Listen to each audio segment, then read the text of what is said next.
വെടിനിർത്തൽ ചർച്ചകൾക്കിടയിലും Gaza city പിടിക്കാനുള്ള പദ്ധതി ഊർജിതമാക്കി ഇസ്രായേൽ. 60,000 സൈനികരെ കൂടി ഇതിനായി നിയോഗിച്ചു. ഇന്ന് മാത്രം 64 പേരെ ഇസ്രായേൽ ഗസയിൽ കൊലപ്പെടുത്തി. ഇതിൽ 19 പേർ ഭക്ഷണത്തിന് വരി നിൽക്കുമ്പോഴാണ് കൊല്ലപ്പെട്ടത്. പട്ടിണി കാരണം 3 പേർ കൊല്ലപ്പെട്ടു. ഗസയിൽ കൊല്ലപ്പെട്ട കുഞ്ഞുങ്ങളുടെ എണ്ണം 19,000 കടന്നു. നെതന്യാഹു യുദ്ധവീരനാണെന്ന് US പ്രസിഡന്റ് ഡൊണാൾഡ് ട്രംപ് പറഞ്ഞു. അന്താരാഷ്ട്ര ക്രിമിനൽ കോടതി ജഡ്ജിമാർക്ക് അമേരിക്ക കൂടുതൽ ഉപരോധം ഏർപ്പെടുത്തി. നടപടിയെ UN വിമർശിച്ചു. MC നാസർ ചെയ്യുന്നു. നാസർ, കൂട്ടക്കുരുതി തുടർന്നുകൊണ്ടേയിരിക്കുന്നു. ഇന്ന് തന്നെ 65ഓളം ആളുകൾ കൊല്ലപ്പെടുന്നു. അതും ഭക്ഷണം കാത്തു നിൽക്കുന്നവർ മരിക്കുന്നു. കുഞ്ഞുങ്ങളുടെ കണക്കൊക്കെ വലിയ ഞെട്ടലുണ്ടാക്കുന്നതാണ്. ആ കണക്കുകളെ സംബന്ധിച്ചും ഇന്നത്തെ പ്രധാനപ്പെട്ട വിവരങ്ങളും. ദോഹ കേന്ദ്രീകരിച്ച് ചർച്ചകൾ മുന്നോട്ട് പോകുന്നുണ്ട്. അനൗപചാരിക സ്വഭാവത്തിൽ മാത്രമാണ് ചർച്ചകൾ. അതിൽ കാര്യമായിട്ടുള്ള ഒരു പുരോഗതി ഉണ്ടാകണമെങ്കിൽ ഇസ്രായേലിന്റെ ഭാഗത്തു നിന്ന് ഔദ്യോഗികമായിട്ടുള്ള ഒരു പ്രഖ്യാപനം ഈ പുതിയ വെടിനിർത്തൽ നിർദ്ദേശത്തിന്റെ കാര്യത്തിൽ വരേണ്ടതുണ്ട്. പക്ഷേ അത് വൈകുകയാണ്. ഒരുപക്ഷെ മറ്റന്നാളേക്കകം വെള്ളിയാഴ്ച വൈകുകയോടുകൂടി ഒരു തീരുമാനം തങ്ങൾ പ്രഖ്യാപിക്കുമെന്നാണ് നെതന്യാഹു മധ്യസ്ഥ രാജ്യങ്ങളെ ഇപ്പോൾ അറിയിച്ചിരിക്കുന്നത്. ഔദ്യോഗികമായിട്ടുള്ള ആ ഒരു പ്രതികരണം വന്നാൽ മാത്രമേ ഹമാസ് അംഗീകരിച്ചതിന് തുല്യമായിട്ടുള്ള ആ വെടിനിർത്തൽ നിർദ്ദേശവുമായിട്ട് ഇസ്രായേൽ സഹകരിക്കുമോ അതുമായിട്ട് മുന്നോട്ട് പോകുമോ എന്നത് സംബന്ധിച്ച ചോദ്യത്തിനുള്ള തൃപ്തികരമായ ഉത്തരം ഒരുപക്ഷെ വെള്ളിയാഴ്ച വൈകിട്ട് മാത്രമായിരിക്കും ലഭ്യമാവുക. പക്ഷേ ഗസ സിറ്റി പിടിച്ചെടുക്കുക എന്ന തങ്ങളുടെ ഏറ്റവും പ്രധാനപ്പെട്ട ഒരു സൈനിക ലക്ഷ്യം അത് നിറവേറ്റാനുള്ള തുടക്കം ഇന്ന് ആരംഭിച്ചു കഴിഞ്ഞതായിട്ടാണ് സൈനിക വക്താവ് ഇന്ന് വൈകിട്ട് വിളിച്ചു ചേർത്ത വാർത്താ സമ്മേളനത്തിൽ അറിയിച്ചിരിക്കുന്നത്. ഏറ്റവും ശക്തമായിട്ടുള്ള ഒരു ആക്രമണമാണ് ഗസ സിറ്റിക്ക് മേൽ ഇന്ന് നടന്നിരിക്കുന്നത്.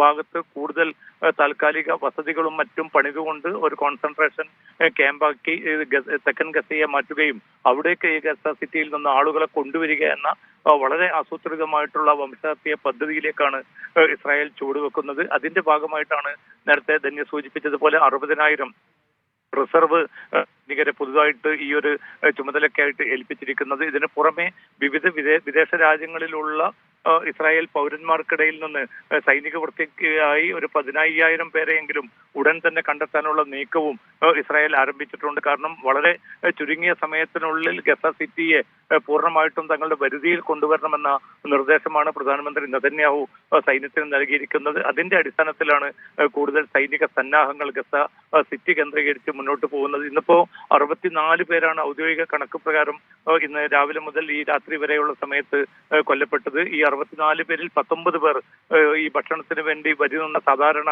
വിഷന്നൊട്ടിയ മനുഷ്യർക്ക് നേരെ വെടിയുതിർത്തുകൊണ്ടാണ് അവരെ വകവരുത്തിയത്. അങ്ങനെ കൊല്ലപ്പെട്ടവരുടെ എണ്ണം ഇപ്പോൾ 2000-ന് മുകളിൽ എത്തി നിൽക്കുകയാണ്.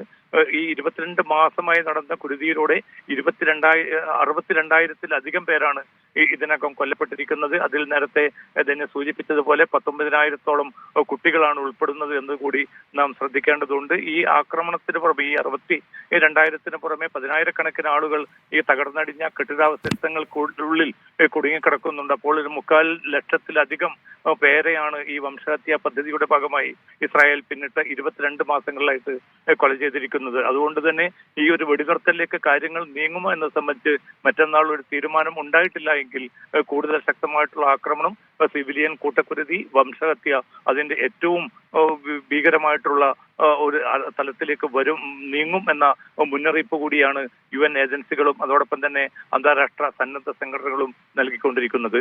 ധന്യ. മാത്രമല്ല ഇന്ന് വന്ന വാർത്തകളിൽ വളരെ ഞെട്ടലുണ്ടാക്കിയില്ലെങ്കിൽ നേരത്തെ തന്നെ അറിയാം ട്രംപിന്റെ നിലപാട് എന്താണ് എന്നുള്ളത്. പക്ഷേ അത് നെതന്യാഹുവിന്റെ പുകഴ്ത്തലിലേക്ക് കൂടി കടക്കുമ്പോൾ അത് ഇതുവരെ ഉണ്ടായിരുന്നതുപോലെയല്ല. യാതൊരു നിലപാടുമില്ലാതെ ഗസയിലെ കാര്യത്തിൽ എന്താണ് ട്രംപ് ഉദ്ദേശിക്കുന്നത് എന്ന് മനസ്സിലാകാത്ത രീതിയിലേക്ക് കാര്യങ്ങൾ കടക്കുന്നുണ്ടോ? ഏത് സാഹചര്യത്തിലാണ് ട്രംപ് ഇന്ന് അങ്ങനെ പുകഴ്ത്തൽ നടത്തിയത്? ധന്യ, ഇത് നേരത്തെ മുതൽ തന്നെ അമേരിക്കൻ പ്രസിഡന്റ് ട്രംപ് കൈക്കൊണ്ടുവന്ന ഒരു സമീപനം, തുറന്ന ഒരു പിന്തുണ ഇസ്രായേൽ നേതൃത്വത്തിന്, സൈനിക നേതൃത്വത്തിനും അതോടൊപ്പം തന്നെ രാഷ്ട്രീയ നേതൃത്വത്തിനും നൽകുന്ന ആ പിന്തുണ ആവർത്തിക്കുക മാത്രമാണ് ഇന്നിപ്പം ട്രംപ് ചെയ്തിരിക്കുന്നത്. കാരണം പിന്നിട്ട് കഴിഞ്ഞ ദിവസങ്ങളിൽ ഈ സൈനിക പദ്ധതിയെ സംബന്ധിച്ച് അത് ഇസ്രായേലിന്റെ സുരക്ഷയ്ക്ക് വേണ്ടി അവർ നടത്തുന്ന ഏറ്റവും ശക്തമായിട്ടുള്ള ഒരു തീരുമാനമാണ് എന്ന് ആദ്യഘട്ടത്തിൽ ട്രംപ് ഒരു പ്രതികരണം നടത്തി. തുടർന്ന് ട്രംപ് പറയുന്നത് ഹമാസിനെ പൂർണ്ണമായിട്ട് തകർത്തെങ്കിൽ മാത്രമേ ബന്ദികളെ മോചിപ്പിക്കാൻ സാധിക്കുകയുള്ളൂ എന്ന് പറഞ്ഞുകൊണ്ട് ഈ പുതിയ സൈനിക പദ്ധതിയെ പ്രത്യക്ഷത്തിൽ തന്നെ പിന്തുണയ്ക്കുന്ന ഒരു സമീപനം ഉണ്ടായിരിക്കുന്നു. അതോടൊപ്പം തന്നെയാണ് കൂടുതൽ സൈനിക ആയുധങ്ങളും മറ്റ് സംവിധാനങ്ങളും ഇസ്രായേലിന് വേണ്ടി ഒരുക്കി കൊടുക്കാനുള്ള നീക്കങ്ങൾ വളരെ ത്വരിതഗതിയിൽ തന്നെ നടക്കുന്നു. അതുകൊണ്ട് മധ്യസ്ഥ രാജ്യങ്ങളായിട്ടുള്ള ഖത്തറും ഈജിപ്തും ഇപ്പോൾ പോലും പ്രതീക്ഷ വെക്കുന്നത് അമേരിക്ക മുന്നോട്ട് വെച്ച ഒരു വെടിനിർത്തൽ നിർദ്ദേശമാണ് ഇപ്പോൾ ഹമാസ് സ്വീകരിച്ചിരിക്കുന്നത്. അമേരിക്കയുടെ പശ്ചിമേഷ്യൻ പ്രതിനിധി സ്റ്റീവ് വിറ്റ്കോഫ് ആണ് ഈ 2 മാസം നീണ്ടു നിൽക്കുന്ന താൽക്കാലിക വെടിനിർത്തൽ നിർദ്ദേശം മുന്നോട്ട് വെച്ചത്. അതുകൊണ്ട് അമേരിക്കൻ ട്രംപ് ഭരണകൂടം അതിനെ പൂർണ്ണമായിട്ട് പിന്തുണയ്ക്കുമെന്ന് ഈ 2 രാജ്യങ്ങളും ഖത്തറും ഈജിപ്തും കരുതുന്നുണ്ട്. പക്ഷേ ട്രംപിന്റേതായിട്ട് വന്നുകൊണ്ടിരിക്കുന്ന പ്രതികരണങ്ങൾ ഇപ്പോൾ ഗസ സിറ്റി പിടിച്ചടക്കാനുള്ള അല്ലെങ്കിൽ ഗസയിൽ നിന്ന് പൂർണ്ണമായിട്ടും പലസ്തീനികളെ പുറന്തള്ളാനുള്ള ആ നീക്കത്തിന് അനുകൂലമായിട്ടുള്ള ഒരു പ്രതികരണമാണ് പരസ്യമായിട്ട് ട്രംപിന്റെ ഭാഗത്തു നിന്ന് വരുന്നത്.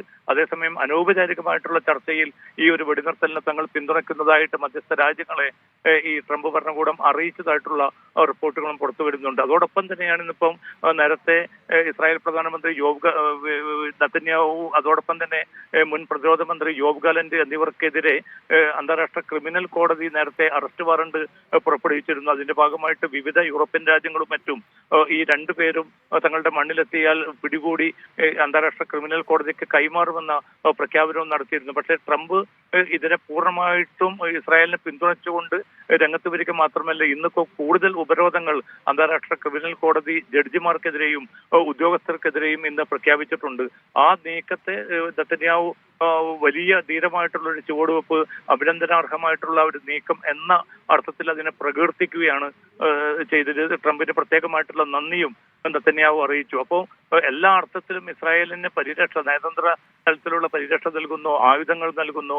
അതോടൊപ്പം തന്നെ പ്രതികരണത്തിലൂടെ ഇസ്രായേൽ നടത്തിക്കൊണ്ടിരിക്കുന്ന ഈ ക്രൂരമായിട്ടുള്ള വംശഹത്യയെ പൂർണ്ണമായിട്ട് ന്യായീകരിക്കുന്ന ഒരു ട്രംപിനെ കൂടി കാണുമ്പോൾ ചിത്രം വ്യക്തമാണ്. കാരണം ഇത് അമേരിക്കയുടെ പൂർണ്ണമായിട്ടുള്ള ആശീർവാദത്തോടുകൂടി നടക്കുന്ന ഏറ്റവും വലിയ, ഈ നൂറ്റാണ്ടിലെ തന്നെ ഏറ്റവും വലിയ ഒരു വംശഹത്യാ പദ്ധതിയായിട്ട് ഗസ മാറുകയാണ് എന്നത് തന്നെയാണ് നമുക്ക് തിരിച്ചറിയാൻ സാധിക്കുന്നത്. ഇനി അതല്ല അനൗപചാരികമായ ചർച്ചയിലൂടെ ഒരു വെടിനിർത്തലിനെ ട്രംപ് ഭരണകൂടം പിന്തുണയ്ക്കുമോ എന്നത് സംബന്ധിച്ച ചോദ്യത്തിന് ഒരുപക്ഷെ 1-2 ദിവസങ്ങൾക്കുള്ളിൽ മാത്രമായിരിക്കും കൃത്യമായിട്ടുള്ള ഒരു മറുപടി ലഭിക്കുക.